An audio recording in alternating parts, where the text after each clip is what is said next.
Hi, this is Mike Marchev, and welcome to the August 22nd sales meeting. For those who were on the line, you realize that I hit a button and I lost the webinar entirely. So this is a redo, and unfortunately, I probably won't be able to remember some of the real clever things I said in the first go-around. That's the problem with the second takes, but I'm going to accelerate today's sales meeting so you'll get the message, hear the message, and then get on back to work. And in the meantime, I will be working diligently on how to make webinars work in the future. So this will be a pretty short. I hope everybody takes a listen. Olympic champions, before we get on on today's topics of energy and leverage, I want to talk about the three-step process to greatness in the Olympics, and it also pertains to you folks.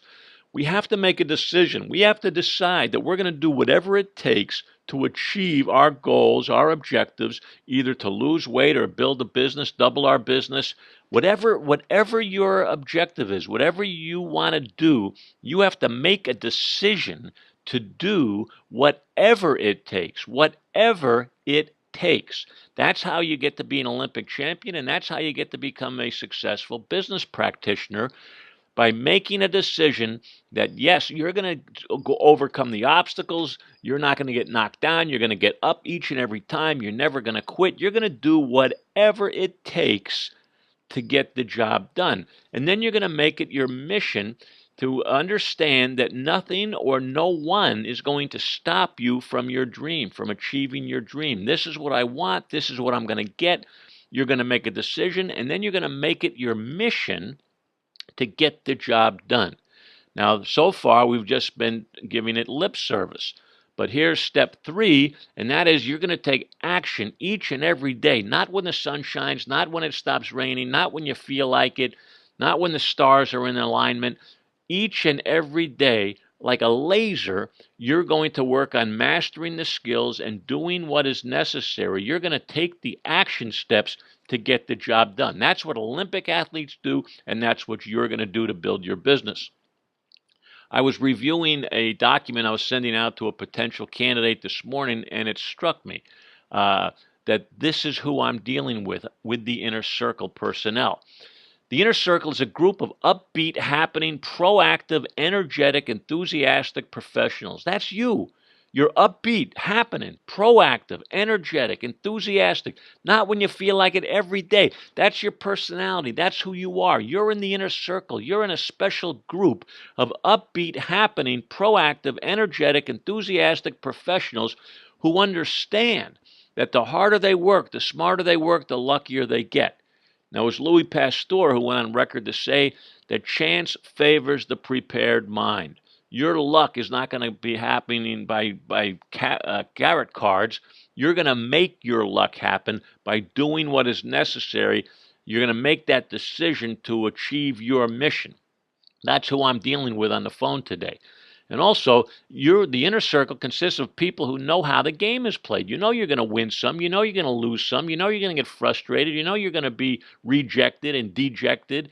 We know that. We have the emotional intelligence to build our businesses over time.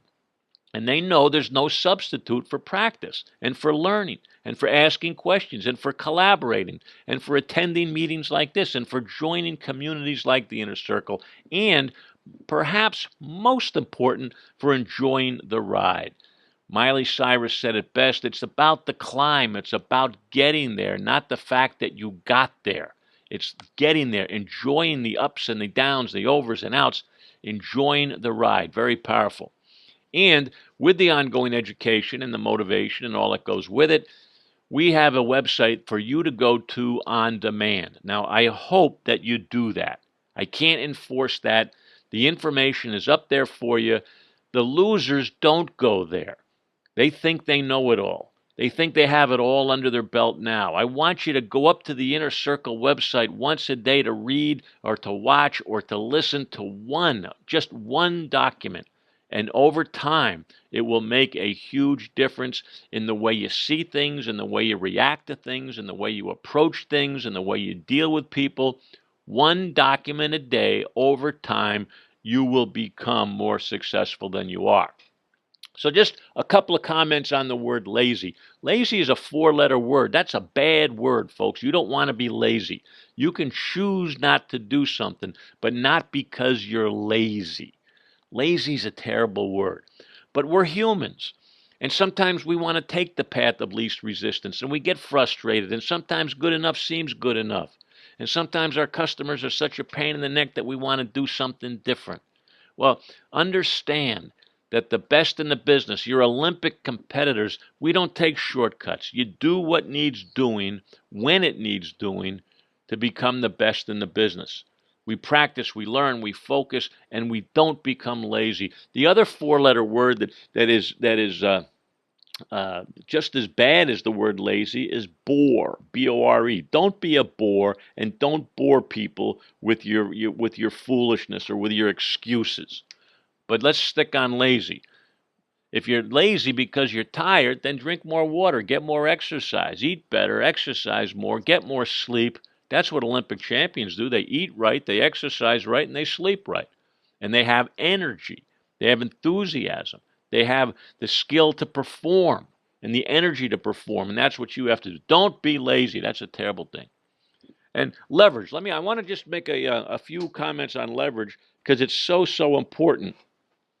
And I want to give you some examples to drive the point home. Once upon a time, I belonged to the National Speakers Association, and we received a disc once a month, a CD, and on it was tips and interviews and all kinds of neat, stimulating, and motivating information that I liked. I look forward to listening to this CD as it came in the mail once a month.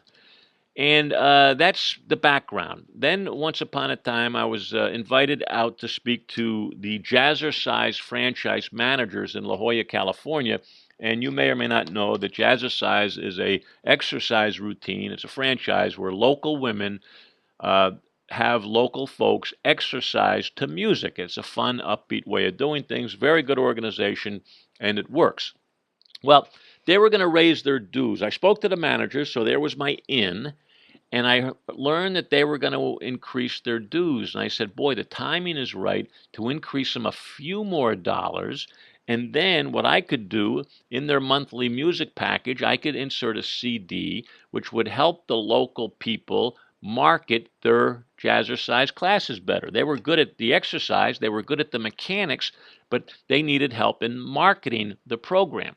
So I said, well, the timing's right because they're going to raise their dues, bump it up a few more dollars. I'll jump in with my CD, and with the numbers involved at Jazzercise, I'll become a millionaire overnight.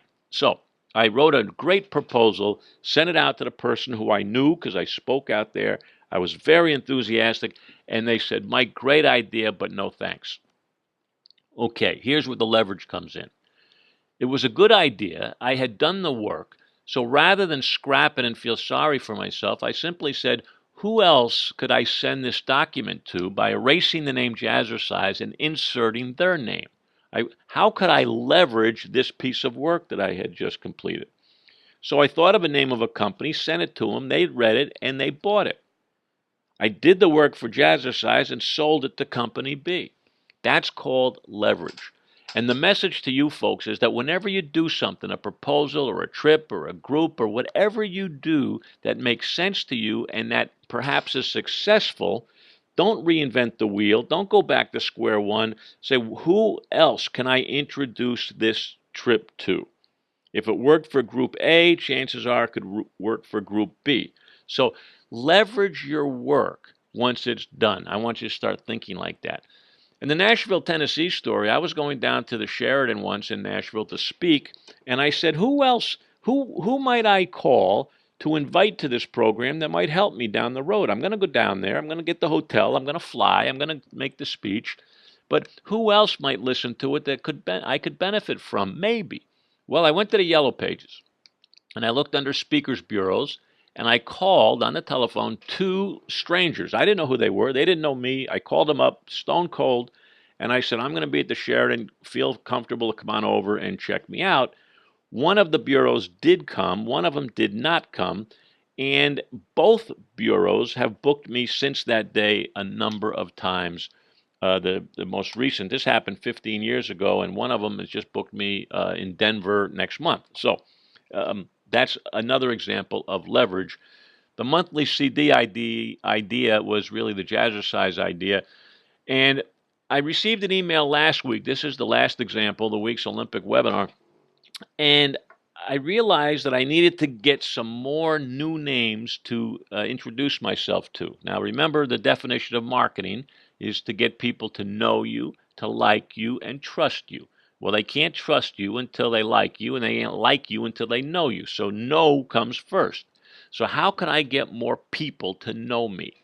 Well, I immediately scheduled a webinar, invited people on my list to it, and got quite a few people to listen and watch the webinar. It was a success. So I was sitting there saying, "Great, that worked. How else can it work?" Well, I wrote an email to 5 other organizations, said, "I have this thing. You can offer it to your group. What do you say?" And 5 out of 5, all 5, said yes.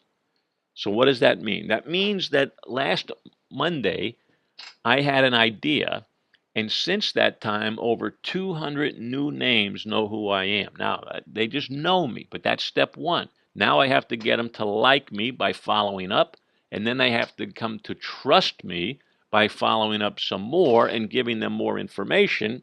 And eventually, who knows, some of them might end up in our community called the Inner Circle. So that's how it works leverage-wise. And I want you to remember that and run your businesses the same way. When you do something, how else can I use this effort to maximize my condition? Okay. This came in today. I wanted to just share this with you. It was about a guy talking about sales. He didn't like sales, and this was his quote, and they all said the same thing. So he says, "It's a numbers game, and make more calls. It's a numbers game, and make more calls." That's what the advice he was given.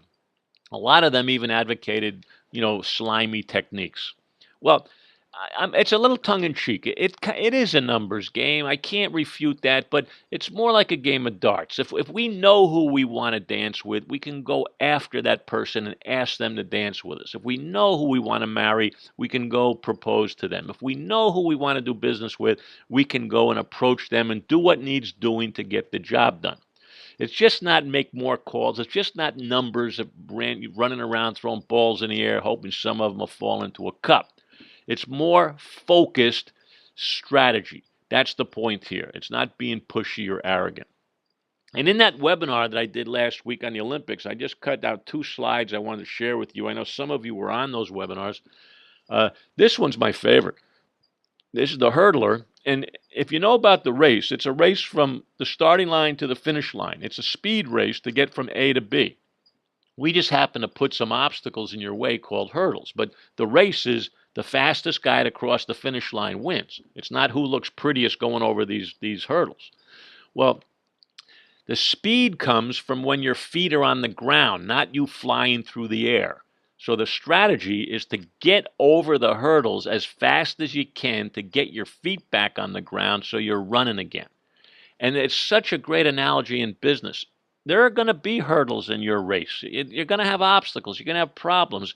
And the secret is not to hang up in the air thinking about these problems. It's to get over them, get your feet back on the ground so you're running fast again. The faster you get over the problems, the faster you address situations that occur and get over them, put them behind you, the better the chances of you winning. So it's a great, great analogy. I hope that made sense. And the other slide I took today for today's meeting was the swimming one, the swimming slide. Speed in swimming does not come from flailing away with the number of strokes you take in the water. It's not the number of strokes wins. Speed comes from the distance you gain from each individual stroke. You notice they're very fluid. They're very methodical, those swimmers. And it's because it's the distance covered per stroke. It's the way their bodies are aligned in the water to get maximum distance per stroke. And the same thing holds in business. It's not flailing away with the number of proposals. It's the maximum distance you gain from each single stroke or each proposal. If you write one proposal, the way you get the maximum effective is send it to 10 people. You see, it's the distance per effort. So I want you to remember that. It's under the word leverage.